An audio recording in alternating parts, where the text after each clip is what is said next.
You thought Honduras was all about crystal-clear waters and postcard-perfect beaches? Think again. Beneath the surface of this tropical paradise lies a world of jaw-dropping taboos, surreal traditions, and laws that sound straight out of a sci-fi novel.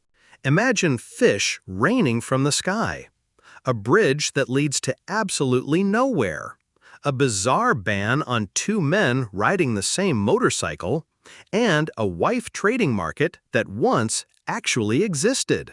Oh, and if you even touched the coral reef, you could be slapped with a $3,000 fine. This isn't fiction, it's Honduras. Get ready to uncover 15 of the strangest, wildest, and most unbelievable facts that prove Honduras is unlike any place you've ever known. Number 15. The country that lost its name. Yes, Honduras once had a name so confusing that even the United Nations got it wrong. After breaking away from the Central American Federation in the 1800s, the country decided to go bold. República de Honduras and Nueva Segovia. It sounded grand and historical until it started causing problems. Foreign diplomats couldn't pronounce it, couldn't remember it, and sometimes didn't even realize it was the same country. In official documents, it showed up as NEOA Honduras, HNS, or worse, not at all. At one UN conference, Honduran delegates had to reintroduce themselves multiple times because the printed name didn't match any existing nation. Eventually, Honduras gave up the extra history lesson and simplified things to what we know today, República de Honduras. Simple, clear, and no more international identity crisis. Number 14. The town where it rains fish. Welcome to Lloro, Honduras, where fish literally fall from the sky. This isn't a myth. Every year, usually between May and July, small freshwater fish appear all over the streets, yards, and gardens right after heavy rains. Locals call it La Lluvia de Peces, the rain of fish. It's happened so consistently that Lloro now hosts a full-blown festival with parades, fried fish, and prayers of thanks. Scientists have a few theories. Some think these fish live in underground rivers and get swept up by flash floods. Others suggest tornadoes suck them from distant waters and drop them in town, despite Lloro being miles from the coast. In 1970, a National Geographic team was present during the phenomenon. They didn't see fish fall, but confirmed the streets were covered in wriggling fish, not native to the area.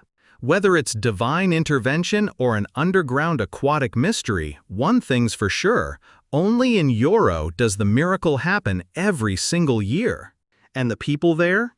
They simply gather the fish, fry them up, and give thanks. Number 13. The world's strangest wife-swapping market. In a quiet mountain village tucked away in northwest Honduras, where the rooftops are made of mossy clay and the air smells of roasted corn, marriage isn't always sacred. In fact, here it's a transaction. Welcome to what might be the strangest custom in Central America, a wife-swapping market. Yes, you heard that right. Men come to the market not just to trade livestock or vegetables, but to exchange wives. Sometimes it's an auction, other times a straightforward swap, like bartering a radio or a sack of rice.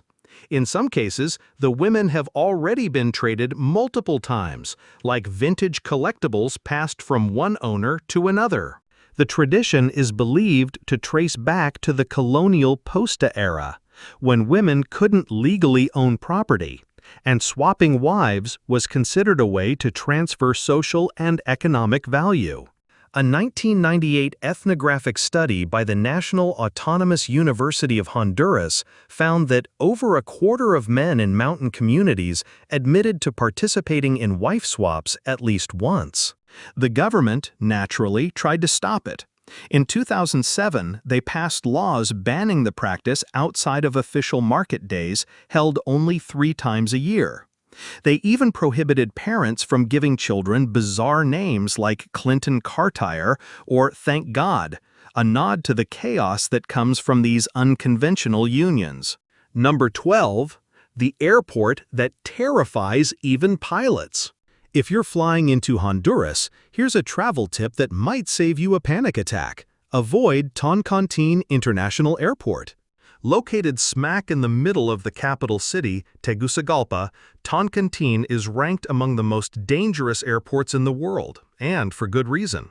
Surrounded by towering mountains and dense city infrastructure, the approach to this airport requires a sharp 45-degree turn just seconds before touchdown.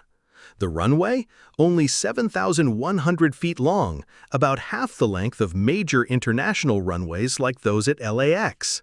And yet, large aircraft like Boeing 757s are still expected to land here. The result? More than a few close calls. In 2008, a Taka Airlines Airbus A320 overshot the runway and crashed onto a highway just outside the airport.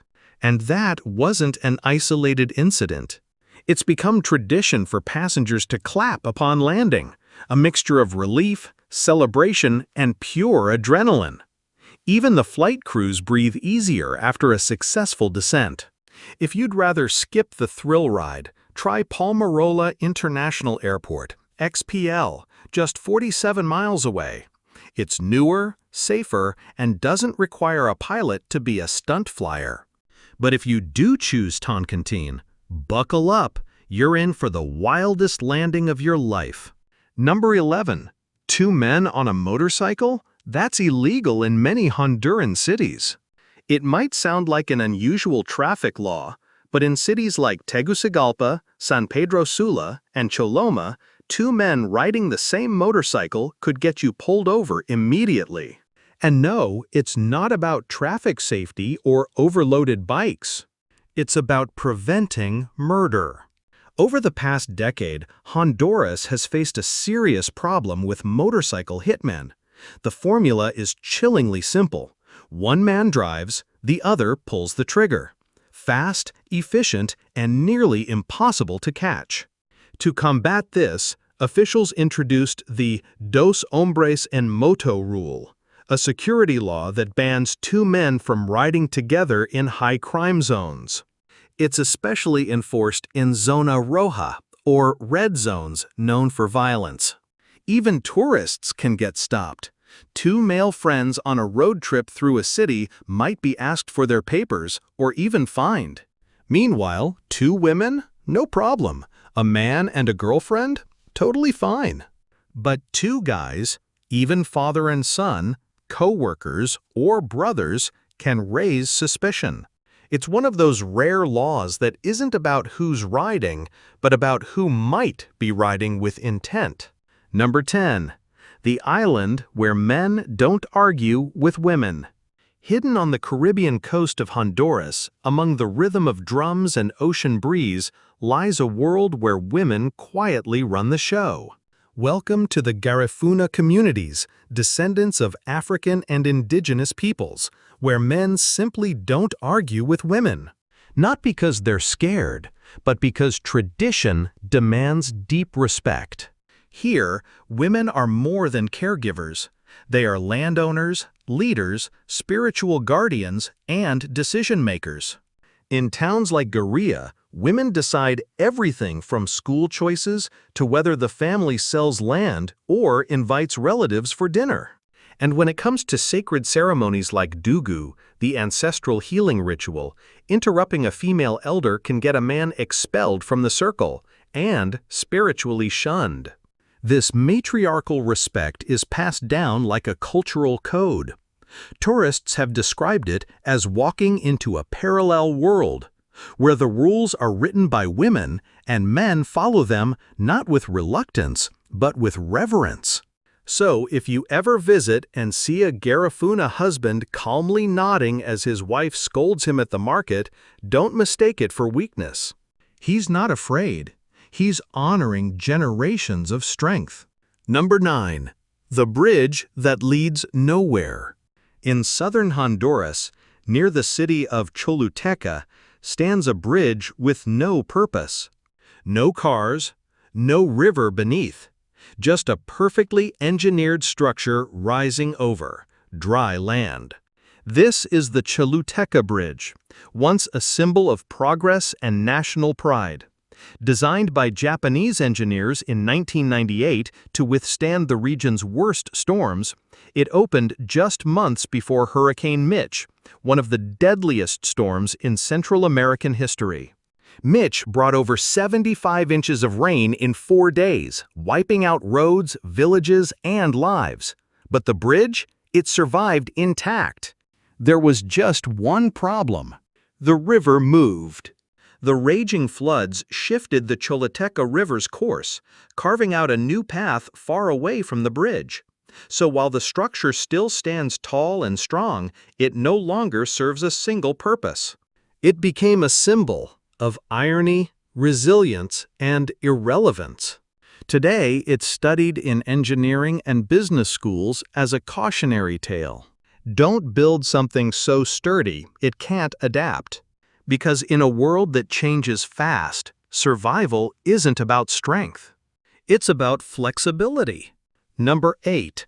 Don't go barefoot in a Honduran home. If you're someone who loves the freedom of walking barefoot, whether it's to relax, feel grounded, or just cool off, think twice before doing it in Honduras. In both cities and rural villages, walking into someone's home barefoot isn't just unusual, it's downright disrespectful. Unlike in some cultures where removing your shoes is seen as a gesture of cleanliness, in Honduras, especially in traditional communities, bare feet are linked to poverty, laziness, or even bad manners. In many homes, the sight of someone's bare feet is enough to signal, "I don't respect your house." Some families go as far as putting a sign near the front door. Por favor, no entre descalzo. Please don't enter barefoot. Ironically, Honduras has a tropical, humid climate that practically begs for sandals or going shoeless. But culturally, cleanliness and respect start from your feet up, not your words. So when visiting, wear flip-flops if you must, but keep your soles covered. In Honduras, bare feet say more about you than you think. Number 7. The only Central American country with 5 ecological zones. For a country that's smaller than the state of Pennsylvania, Honduras packs in more natural diversity than you'd believe. It's the only country in Central America with 5 distinct ecological zones. An outdoor wonderland where you can go from misty cloud forests to swamps, highlands, beaches, and tropical jungle, all in the span of a single road trip. Start your morning hiking through the fog-draped peaks of Salaque, Honduras's highest mountain. By midday, you're cruising through limestone valleys, and by afternoon, you're paddling through the mangrove swamps of La Mosquitia, a region so wild it's nicknamed the Mini Amazon. You'll find over 700 bird species, glowing frogs, rare orchids, and even plants found nowhere else on Earth. In Cusuco National Park, frogs glow under UV light like something out of science fiction. And in the east, entire communities still live in the forest, speaking native languages untouched by modern life. Number 6. Honduras will leave you lost like hide and seek. You've packed everything: passport, sunscreen, bug spray, translation app. But once you land in Honduras, there's one thing that could still wreck your day. Addresses here are a mystery. In many cities across Honduras, there are no formal house numbers or street names. That's right, no 123 Elm Street or apartment 45B. Instead, addresses go like this. Between the yellow pharmacy and the tire shop, 2 blocks from the mango tree. And if you're lucky, those landmarks still exist. Try ordering a ride or directing a taxi with that. GPS? Not always reliable. Google Maps will often give you strange codes like 3RW5 or QMQ4, which locals might understand, but to a foreigner, it's like trying to read a treasure map. In places like Tegucigalpa or San Pedro Sula, even locals admit it's frustrating. Tourists can end up wandering the wrong street with their bags, passport, and no clue which way to go. So here's what experienced travelers do.